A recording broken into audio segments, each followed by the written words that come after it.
నిన్న కొన్ని ఆరోపణలు వచ్చినాయి. దాని మీద వివరణ ఏమిటి అనేటువంటిది ఇవ్వడం జరిగింది. నిన్న దాని మీద నేను చెప్పేటువంటి విషయం ఏమిటంటే, గౌరవ ప్రజాప్రతినిధులు అందరినీ కూడా సమానంగా చూడడం అనేటువంటిది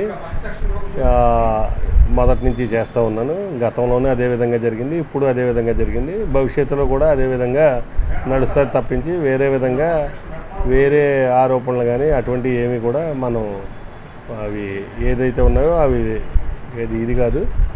అంతా కూడా ప్రజల యొక్క సేవతోనే నేను ఉంటాను తప్ప మనకి వేరే విధమైనటువంటిది మనకు అవసరం లేదు. అది బడ్జెట్ అనేటువంటిది గౌరవ మేయర్ మేడం గారికి తెలియజేయడం జరిగిందండి. గౌరవ మేయర్ మేడం గారికి తెలియజేయడం జరిగింది. త్వరలోనే గౌరవ మేయర్ గారు పెడతారని చెప్పి ఆశిస్తున్నామండి. లేదు, అన్నీ పెట్టామండి. ప్రియాంబుల్ ఉంది, అన్నీ కూడా ఎవ్రీథింగ్ చేసాము. ఇదొకటే కదా, ఏదైనా కానీ మనం అన్నీ కూడా కరెక్ట్గా చేసే పంపిస్తున్నాం.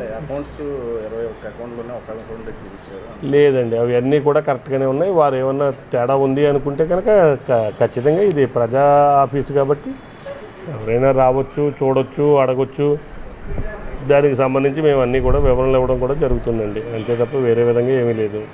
ఆడిట్ నుంచి ఎగ్జామినర్ గారు మీకు నోటీస్ పంపించారు, ఏదైనా కానీ ఇష్యూ జరిగితే ఇవన్నీ కూడా మన యంత్రాంగం వారు ఏవైతే పంపించారో అవన్నిటికి కూడా మా విభాగం వాళ్ళు, అన్ని విభాగాల వాళ్ళు కూడా చూస్తున్నారు. దానికి తగిన విధమైనటువంటి సమాధానాలు కూడా ఇస్తున్నారండి. ఈ ఆడిట్ అబ్జెక్షన్స్ ఇటువంటివన్నీ కూడా రెగ్యులర్గా కొన్ని వస్తుంటాయి. అవి మళ్ళీ క్లియర్ చేస్తుంటాం, మళ్ళీ ముందుకు వెళ్తూ ఉంటాం. 25 ఇయర్స్గా మున్సిపల్ కమిషనర్గా ఉన్నాను నేను. ఎక్కడా కూడా అకౌంట్ ఉండాలి, దేనికైనా మీరు సింగిల్గా అకౌంట్ లేదండి.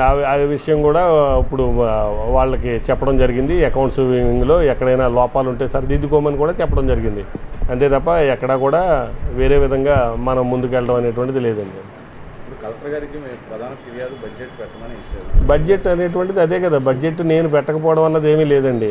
నేను ఆల్రెడీ గౌరవ మేయర్ మేడం గారికి పెట్టాను. గౌరవ మేయర్ మేడం గారు అంటే నాకు సంపూర్ణమైనటువంటి గౌరవం ఉంది. ఆ రోజు ఈ రోజు ఏ రోజునైనా కానీ గౌరవ ప్రజాప్రతినిధుల మీద అన్న గౌరవ మేయర్ మేడం గారు లేదండి లేదు, కలవడం జరిగిందండి, చెప్పడం జరిగింది. అట్లా ఏమీ లేదండి. అది ఏమన్నా ఉంటే అటువంటివి కమ్యూనికేషన్ గ్యాప్ ఏమన్నా ఉంటే నేను మరలా కూడా మాట్లాడడం కూడా జరుగుతుందండి. మాకు ఏంటంటే బందరు పట్టణానికి సేవ చేయాలి అనేటువంటి ఉద్దేశంతో రావడం జరిగింది. నాకు వేరే విధమైనటువంటి సంబంధం లేదు. ప్రజలకు సేవ చేయడమే నాకు పరమావధి. గత 25 సంవత్సరాలుగా మున్సిపల్ కమిషనర్గా అదే విధంగా చేస్తున్నాను. మరి ఇక్కడ అన్ఫార్చునేట్లీ దురదృష్టవశాత్తు మరి నా మీద ఇటువంటి కమ్యూనికేషన్ గ్యాప్కు సంబంధించినటువంటి ఆరోపణలు రావడం నాకు కూడా కొంచెం ఇదిగా ఉంది. ఏమన్నా నా వైపు నుంచి ఏమైనా లోపాలు ఉంటే సరిదిద్దుకుంటానని చెప్పి మీడియా ముఖంగా కూడా నేను మరోసారి తెలియజేసుకుంటున్నానండి. ప్రియం కాబట్టి ఆ ప్రకారంగానే నేను ముందుకెళ్తాను.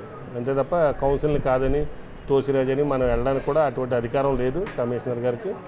ఇక ముందు కూడా అంతా సామరస్యంగా సజావుగానే ముందుకు వెళ్ళేటువంటి విధానం జరుగుతుంది తప్పని ఏకపక్షంగా అనేటువంటిది ఏ రోజు లేదు, ఈ రోజు లేదు, గతంలోనూ నేను చేసింది లేదు, భవిష్యత్తులో కూడా అటువంటి ఆలోచన నాకు లేదు.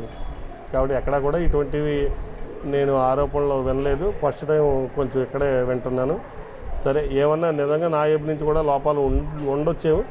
ఒకవేళ మళ్ళీ ఇంట్రాస్పెక్షన్ చేసుకుని ఒకవేళ అటువంటివి ఏమన్నా ఉంటే సరిదిద్దుకుంటాను. తప్పనిసరిగా గౌరవ ప్రజాప్రతినిధులకి పూర్తి స్థాయిలో నేను వాళ్ళకి ఎప్పుడు కూడా గౌరవం ఇవ్వడమే జరిగింది తప్ప ఏ రోజు వేరే విధంగా ప్రవర్తించడం అనేటువంటిది లేదు. కొత్తగా రాదు కూడా. నాకు అంతవరకు చేయడం జరుగుతుందండి.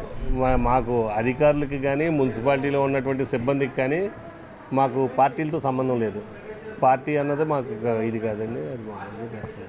అసలు అట్లాంటి అపోహ అండి, ఇది అది కేవలం అపోహ తప్ప అట్లా చేయడం అనేటువంటిది కరెక్ట్ కాదు. మేమే చెప్తున్నాం కదా, మాకు నగర ప్రజలకు సర్వీస్ చేయడమే తప్ప వేరే విధంగా కాదు. ఏది 32 కోట్ల అవినీతి. అవినీతి అన్నది ఇక్కడ ప్రశ్నే లేదండి. ఎందుకంటే ప్రతిదీ కూడా రికార్డు ఉంటుంది.